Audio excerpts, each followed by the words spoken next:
Bonjour Daniel Sangouma. Bonjour. Donc vous êtes en vacances à Maurice pour quelques jours. Oui, tout à fait.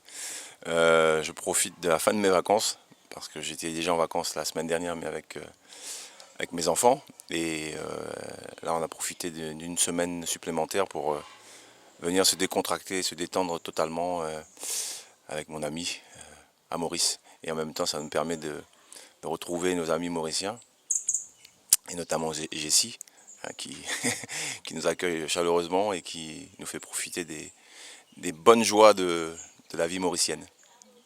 Donc quand on parle de Daniel Sangouma, c'est impossible de le dissocier à l'athlétisme. Mais aujourd'hui, êtes-vous toujours en contact avec l'athlétisme?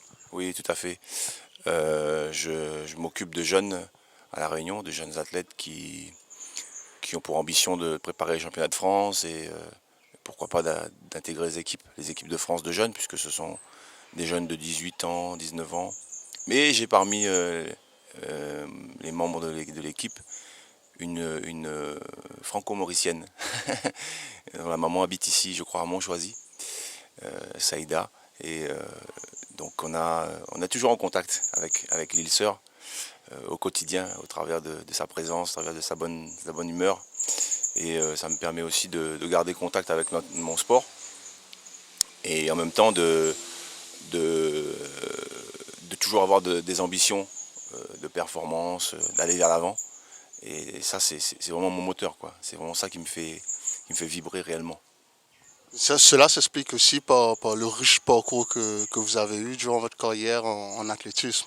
Bien entendu, ce qu'on est aujourd'hui, c'est ce qu'on a construit. Donc effectivement, moi j'ai fait un parcours dans le sport de haut niveau assez long. Et c'est vrai qu'aujourd'hui, je suis imprégné de cela. Et bien entendu, il faut que j'arrive à trouver au travers de mon travail maintenant au quotidien ou dans mes, ce que je fais en dehors de mon travail, des motivations un peu similaires, même si ce ne sera plus jamais du même acabit. Mais en tout cas, trouver un piment, trouver une excitation au travers d'activités qui me rapprochent de ce que j'ai vécu là, à ce moment-là. Sans jouer les anciens combattants, attention, hein, parce que ce qui est fait, on va pas refaire le monde, mais à chaque fois. Mais en tout cas, trouver une source, une flamme qui continue à jaillir au travers de l'aide que je peux apporter maintenant.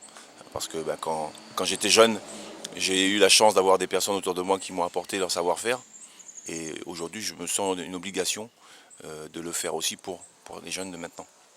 Mais au-delà justement par rapport au concept du retour d'ascenseur, c'est pas aussi une façon de pérenniser votre carrière après avoir touché au haut niveau, maintenant essayer d'emmener des jeunes à ce même niveau, voire plus loin encore? Alors, c'est vrai que on peut le voir dans ce sens-là, mais en ce qui me concerne, j'ai eu enfin, pour ce qui est de l'actualité, ça a été un peu l'inverse, c'est-à-dire que ce sont les jeunes qui sont venus me voir. Ils avaient, ils ont l'ambition de réussir et ils m'ont demandé si je voulais les entraîner. Je leur ai dit pourquoi pas, mais vous ne me connaissez pas, donc je vais vous expliquer qui je suis et comment je vois la vie dans cet axe-là, de l'entraînement. Je leur ai expliqué ce que je voulais et ce que je voulais pas surtout. Et je leur ai dit voilà, maintenant vous êtes à même de décider si je peux vous entraîner ou pas. Au-delà de l'aspect purement sportif, vous avez les éléments. Donc ils ont dit ok, banco. Donc c'est vraiment un échange que l'on a mis en place. Bien entendu, c'est aussi comment dire, la continuité de ce que je faisais avant et de toujours trouver une, une saveur, un piment dans la vie au quotidien, bien entendu. Mais moi, ce qui m'importe surtout, c'est que je ne me travestisse pas, entre guillemets. C'est-à-dire que je ne vais pas, je vais pas pour des besoins momentanés, instantanés, changer toute ma façon de faire et ma façon de vivre, ma façon de voir les choses. J'ai pas, je veux pas dire que j'ai la prétention de vouloir changer le monde, c'est pas vrai. Mais en tout cas, moi j'ai une façon de voir la vie, j'ai une façon de voir les choses. Et si on veut travailler avec moi, ben, il faut comprendre comment je fonctionne. Donc voilà, c'était la proposition que je leur ai faite. Ils ont accepté. Et pour l'instant, on est plutôt content puisque l'entraînement se passe bien, il n'y a pas de blessés, on touche du bois. Les gens progressent. Et puis les compétitions vont bientôt arriver. On va pouvoir juger sur pièce. Et puis voir si effectivement il n'y a pas des choses à rectifier. Il y a pas... mais je leur ai dit que j'allais pas changer le monde. Hein. Je ne suis pas un prophète. Je suis un entraîneur parmi tant d'autres. Et j'apporte mon expérience, mon expertise, avec mon œil, avec mes exigences. Et puis il y a des fois où on n'ingurgite pas tout de suite. Hein. Donc il faut un peu de temps aussi. Moi j'aurais dit entre 6 mois et 1 an pour commencer à bien intégrer ce dont je veux et comment eux ils peuvent le transcrire ensuite dans leur gestuelle, dans leur action de terrain. Voilà. Sinon, vous avez quand même eu un parcours exceptionnel, vice-champion du monde, record du monde, etc. Mais vous parlez justement que vous avez dû vous introduire à cette jeune génération d'athlètes rayonnés. Est-ce qu'ils ne savent pas qui est Daniel Sangouma? Est-ce qu'il y a une déconnexion avec cette génération 90? Oui, je crois qu'il y a un peu de déconnexion effectivement, parce que le monde va vite maintenant. Hein. Le monde va vite et vous prenez par exemple, j'étais avec Marie-Josée Pérec encore il n'y a pas très longtemps. Malgré ses 3 titres olympiques, malgré tout ce qu'elle a fait, il y a beaucoup de gens qui ne la connaissaient pas, qui la connaissaient de nom sans savoir ce qu'elle a fait. Donc je me suis permis, notamment pour les jeunes, parce que c'était envers les jeunes, l'action était menée pour les jeunes, de leur rappeler le palmarès, juste pour qu'ils remettent la personne, le personnage dans la situation. Et c'est vrai que vous passez 5 ans, vous passez 10 ans, eh bien, ça y est, vous êtes plus de la même décennie, la même génération. Donc, je suis pareil, hein, malgré mon palmarès, malgré tout ce que j'ai fait, il est clair que tous, la majorité en tout cas, ne se souviennent pas. Bon, après, bien entendu, c'est leur curiosité aussi qui va faire qu'on va pouvoir échanger et je vais pouvoir leur dire un peu, leur communiquer un peu ce que j'ai fait.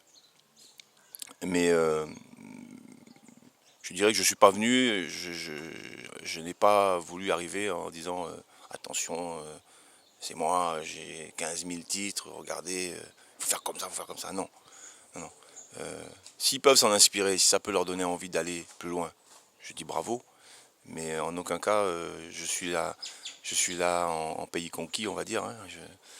C'est pas du tout ma façon de faire, c'est pas ma façon de voir les choses. Je suis plus dans l'échange, dans la communication, dans les deux sens. J'ai autant à apprendre que eux ont à apprendre de moi. Donc à partir de là, on échange, on peut pas être d'accord, hein, bien sûr. C'est ce que je leur ai dit. Cela étant, il y a des choses pour lesquelles je pense en savoir un peu plus qu'eux. C'est la vie, c'est comme ça. Peut-être que plus tard ils en connaîtront certainement plus sur d'autres domaines. En tout cas sur ce domaine-là, je pense en savoir un peu plus qu'eux. Mais ça n'empêche qu'on peut discuter. Et cette ignorance du passé, entre guillemets, ça s'explique pourquoi selon vous? Il y a plein de raisons, il y a plein de raisons. Je veux dire, comme je disais, la roue tourne, le monde avance vite. Si on ne reste pas au fait de l'actualité en permanence, bien entendu, hein, les choses évoluent.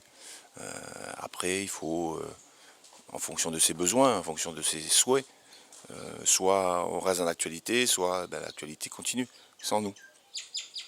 J'ai pas le souhait de m'afficher en permanence au devant de la scène, ça ne m'intéresse pas. Je veux bien le faire si c'est nécessaire, mais je ne vois pas l'utilité de mobiliser l'attention des médias et de la presse, etc. pour rien, pour un tout et pour rien. Ça ne m'intéresse pas. J'ai pas fait de sport pour ça. J'ai fait du sport parce que j'aimais le sport. J'ai fait du sport parce que ça m'a apporté. Je fais du sport parce qu'il y avait de la compétition. Et puis le reste, c'est pas moi ça. C'est vous, c'est les médias, c'est les gens qui veulent en savoir un peu plus sur vous, etc. Bon, je sais que ça existe. Je sais qu'on peut en bénéficier d'une manière positive ou négative. Voilà, mais moi je vis pas avec l'idée que il faut qu'on me voie et qu'on me dise bonjour partout dans la rue. Non, moi j'avance, hein, j'ai plein de choses à faire et puis quand il faut le dire, il faut le faire savoir, on le fait savoir et on le dit. Mais autrement, j'aspire pas à être en première page tous les jours. Sinon, actuellement en France, il est beaucoup question de l'identité française. En 98, avec l'équipe de France, on parlait beaucoup du concept de black, blanc, beurre, etc. Mais vous, en 90, avec votre équipe du 4 façons, c'était quand même des athlètes venant des dom-toms et des îles. Et comment est-ce que vous avez vécu ça? Comment est-ce que c'était rayonner en équipe de France et au sommet mondial? Bah, je vais vous dire franchement, j'étais pas du tout dans cette logique-là, enfin dans cette réflexion. Pour moi, j'étais avant tout un Français, un athlète, et j'avais fait non pas parce que je suis français, j'ai fait parce que j'étais athlète et que j'avais travaillé pour ça avec mes copains. Après, bien entendu, on le faisait dans le cadre d'un championnat avec le maillot de l'équipe de France, le maillot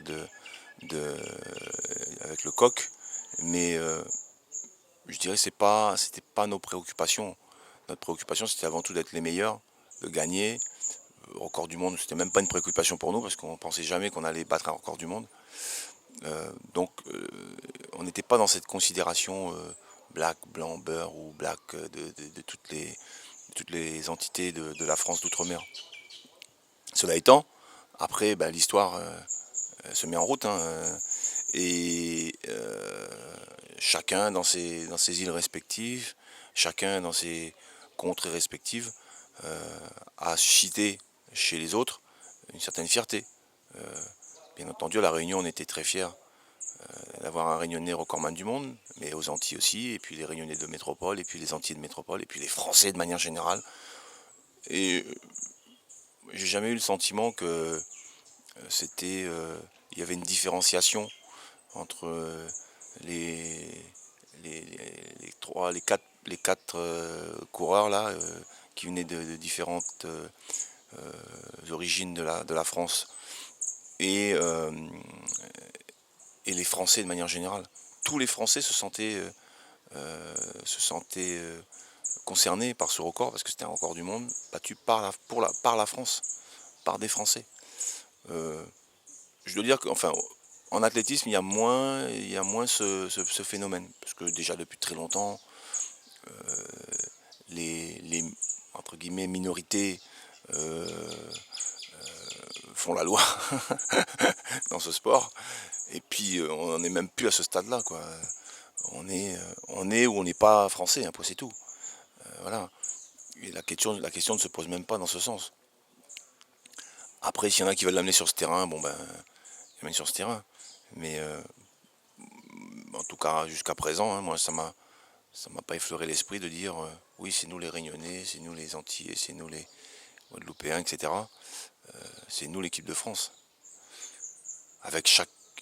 Alors sinon, ça va être nous les Bretons, nous les Auvergnats, nous les Nordistes, nous les Corses, nous ceci, nous. Effectivement, la France, c'est ça. La France, c'est une multitude de régions, mais comme beaucoup de pays d'ailleurs. Hein. Dans chaque pays, il y a des régions, il y a des villes, il y a tout ce qu'on veut, et avec ça, on constitue un pays. Ben, nous, c'est pareil, hein, la France, c'est pareil.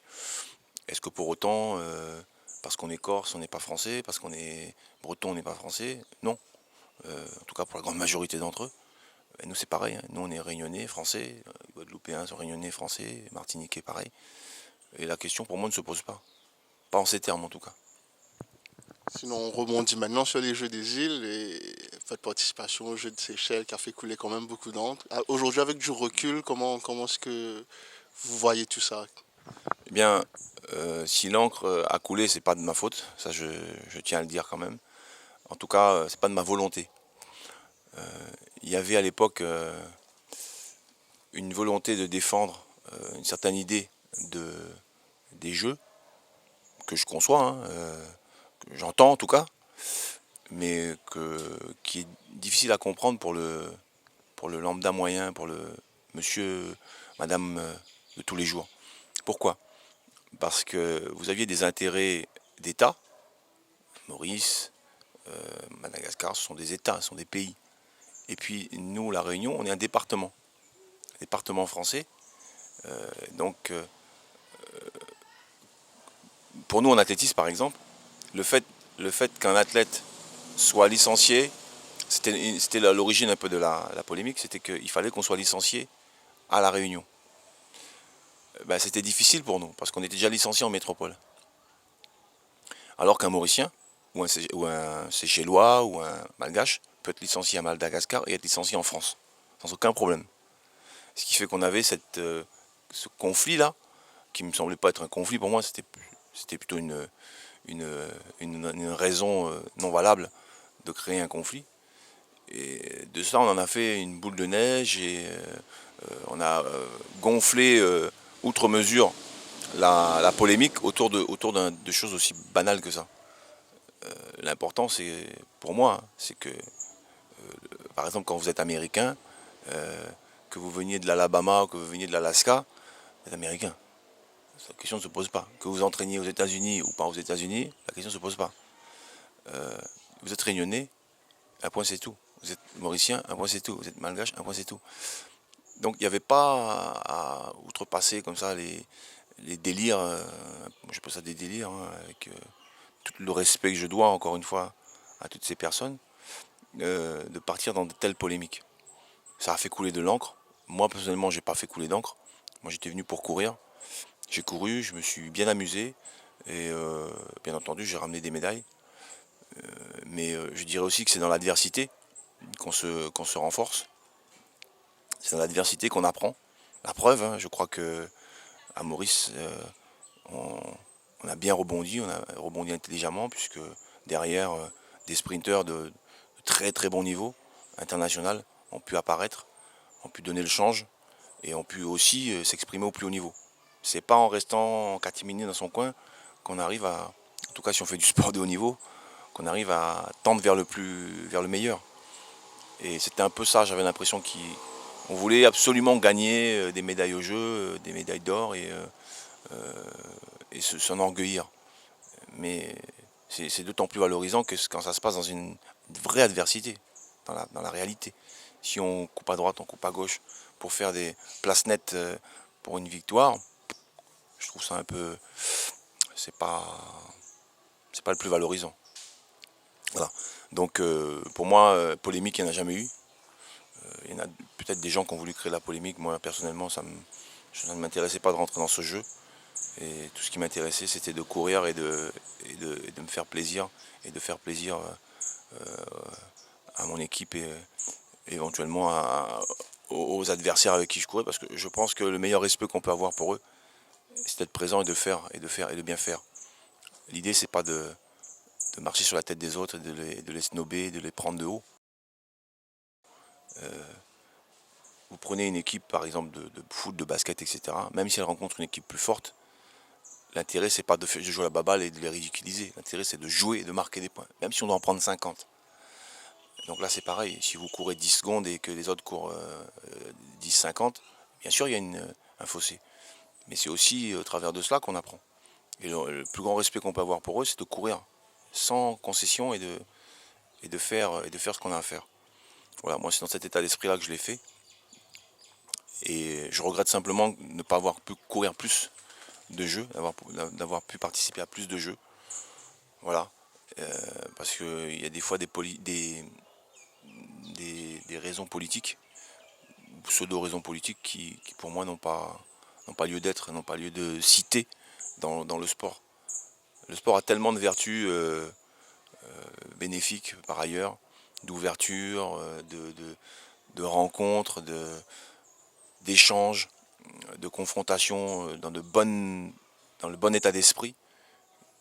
Je me souviens encore de l'époque où il y avait le mur, le fameux mur de Berlin, de l'omniprésence de Moscou, etc.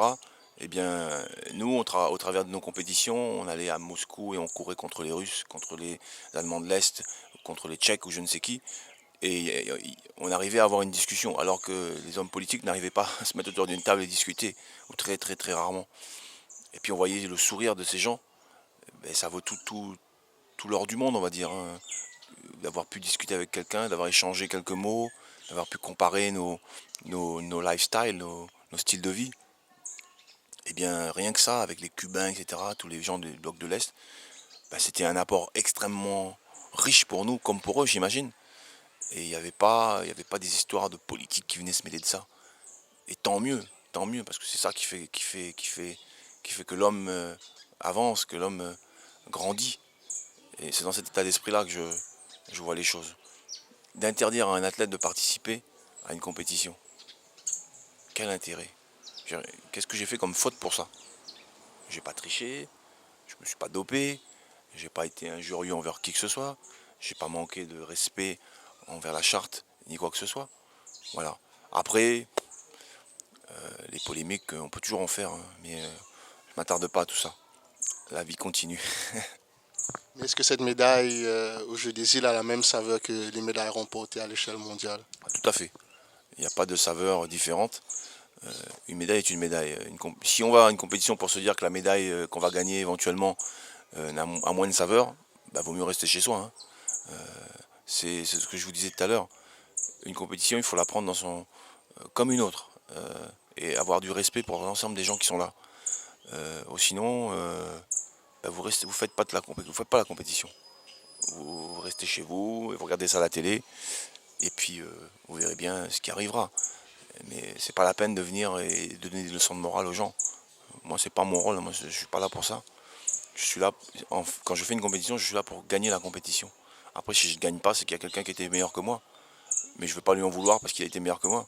Je vais peut-être m'en vouloir parce que j'ai pas fait ce qu'il fallait, mais certainement pas lui en vouloir. Et donc la saveur était exactement la même que lors d'un championnat ou d'un grand championnat ou des Jeux Olympiques, etc. Alors, bien entendu, on va vous dire, mais les Jeux Olympiques, c'est les Jeux Olympiques et les Jeux des îles, c'est les Jeux des îles. Je le sais très bien. Mais pour autant, ça n'enlève rien à ma satisfaction et à mon plaisir d'avoir participé à ces jeux-là. Et depuis le début, hein, moi j'avais en tête de faire des jeux. Je voulais représenter la Réunion au niveau de l'océan Indien. Et j'avais jamais eu le plaisir de le faire. Donc je peux vous dire que j'étais au championnat du monde à cette époque-là, en Allemagne, à Stuttgart. J'avais qu'une hâte, c'est que les championnats se terminent pour que je puisse revenir rapidement pour commencer les jeux avec tout le monde. Voilà. À chaque jour, on va dire, suffit sa peine et à chaque compétition suffit son bonheur. Et votre attachement à la Réunion semble vraiment très fort. C'est d'ailleurs pour ça que vous avez fait le choix de rentrer sur la Réunion après votre carrière sportive. Mon attachement à la Réunion est de toujours. Parce que je suis réunionnais, je suis né à la Réunion, j'ai grandi à la Réunion. Et j'ai dû partir pour des raisons autres, mais pas dépendantes de ma volonté, mais c'est pas un problème. Je suis aussi un homme du monde, donc que je sois à La Réunion, à Maurice, au Canada ou ailleurs, ou en France, j'essaye de m'intégrer, de m'adapter, de prendre du plaisir et de côtoyer le maximum de gens pour apprendre. Mais bien entendu, on a tous un endroit où on est né, un endroit où on a grandi, on a vécu. Et l'endroit où on est né, généralement, a une saveur particulière dans son cœur.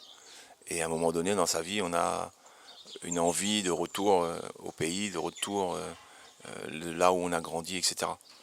Bon, il s'avère que moi, c'est la Réunion, et, et c'est plutôt un beau pays, je crois. Donc il y avait quand même plus d'avantages que si c'était dans un pays en guerre, etc. Encore que même les pays en guerre, les gens qui sont nés là, ils auront envie, dès que la paix sera revenue, de revenir. Donc ça s'explique pas, c'est comme ça, c'est en nous, c'est viscéral. Et ben moi j'ai subi, comme tous les autres, hein, cette envie-là. Et c'est vrai qu'aujourd'hui je suis de nouveau à La Réunion, depuis maintenant 2002. Et ben, je suis, tous les matins, quand je me réveille, je suis heureux de vivre à La Réunion et de voir que notre pays, c'est un beau pays, quoi. C'est un beau pays et qu'on a de la chance, qu'on a vraiment beaucoup de chance. Et je disais encore hier à Jessie, Maurice, c'est un beau pays aussi. Et il a la chance de vivre ici. Et il faut qu'il saisisse à maximum sa chance de pouvoir faire quelque chose pour son pays. Parce que tout à chacun, avec ses ambitions et son apport personnel, il apporte sa pierre à l'édifice du pays dans lequel il évolue. Donc en toute modestie, avec toute modestie, moi j'apporte au quotidien ma petite pierre à l'édifice de La Réunion. Comme vous, comme tout le monde ici apporte sa pierre à l'édifice de Maurice. Voilà, je n'ai pas plus d'ambition que ça, mais c'est une ambition saine. Et si vous aviez un message pour la jeunesse de l'océan Indien, ce serait lequel? C'est-à-dire que on a, nous avons un des endroits les plus fantastiques au monde. On vit dans un havre de paix. On vit dans des conditions plutôt satisfaisantes. On a tout ce qu'il faut chez nous et l'herbe n'est pas plus verte ailleurs, malgré ce qu'on voudrait bien croire. On a en tout cas les moyens de réaliser nos rêves chez nous. À nous simplement d'y croire et de nous prendre en main. Tout ne viendra pas du ciel, mais en tout cas, rien ne se fera sans nous. Et ça, il faut que tous le sachent et qui se mettent en ordre de travail, en ordre de bien faire. Parce qu'aujourd'hui, on a tout ce qu'il faut. Tout, tout, tout, tout. On a des équipements, on a des gens entraîneurs, on a des gens qui ont un niveau intellectuel suffisant pour analyser, comprendre les choses et proposer des choses. On a tout. Donc à nous de mettre, on a les ingrédients, comme disait un ami, on a les ingrédients, mais il faut le cuisinier. Ben, soyons nos cuisiniers avec les ingrédients que l'on a. Arrêtons de croire que les gens de l'extérieur peuvent nous apprendre tout. On en sait suffisamment aujourd'hui pour pouvoir le faire par nous-mêmes. Et on y arrivera certainement si on prend conscience de ça. Comment vous expliquez l'absence des rayonnés dans le haut niveau de l'athlétisme français? Par plusieurs. Malgré tout ce qu'il y a. Oui, tout à fait.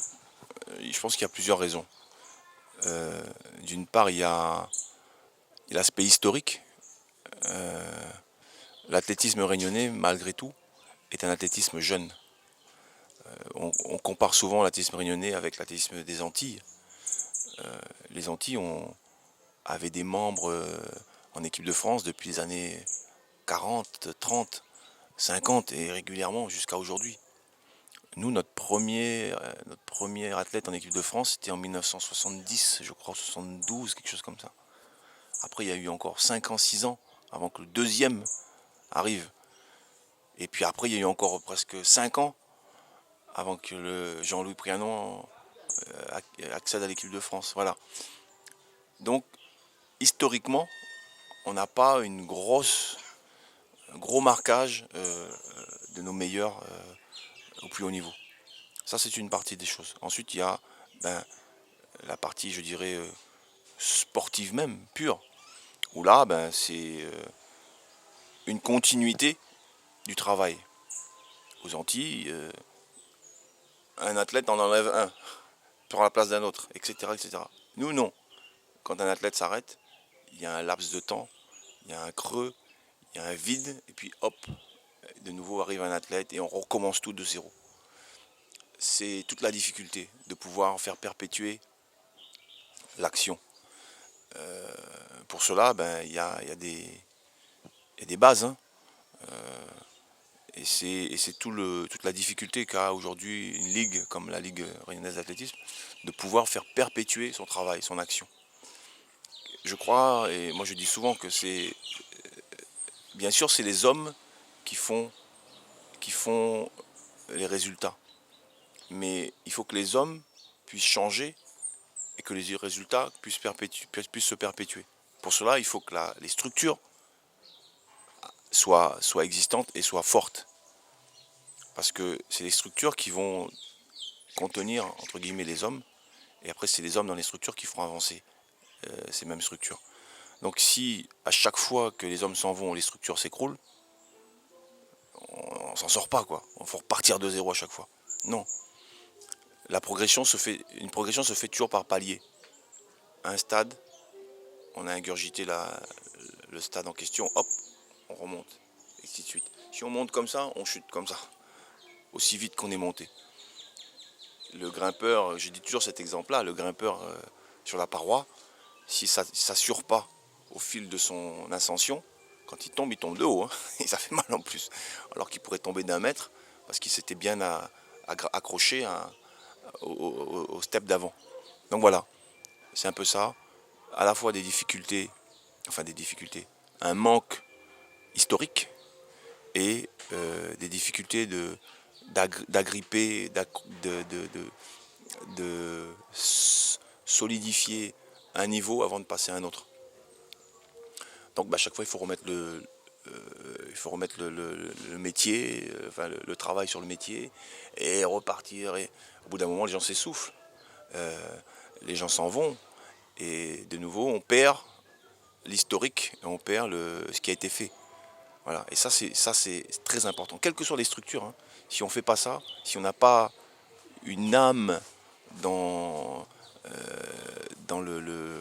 la structure qu'on met en place, si on n'a pas un historique, on n'avance pas, malheureusement. Vous parlez d'une vision de la vie que vous avez. Quelle est la vision du sportif pour Daniel Sangouma? Quelles sont les valeurs que vous inculquez aux jeunes? La première valeur que j'essaye d'inculquer aux gens, c'est le respect. À tous les niveaux. Vous arrivez sur un stade, il y a un gardien. Il n'est pas moins qu'un autre. Vous avez des parents, vous avez des règles. Respectez tout ça. C'est très important. Ensuite, quand on est un peu dans cette... Il y a le cadre dans lequel on va évoluer. Avec les règles de vie dans ce cadre-là. C'est rien d'extraordinaire, hein. C'est tout ce qu'un père ou une mère peut dire à son enfant, mais qui sont quand même importants de répéter. Parce que malheureusement on a tendance à oublier un peu toutes ces règles de vie.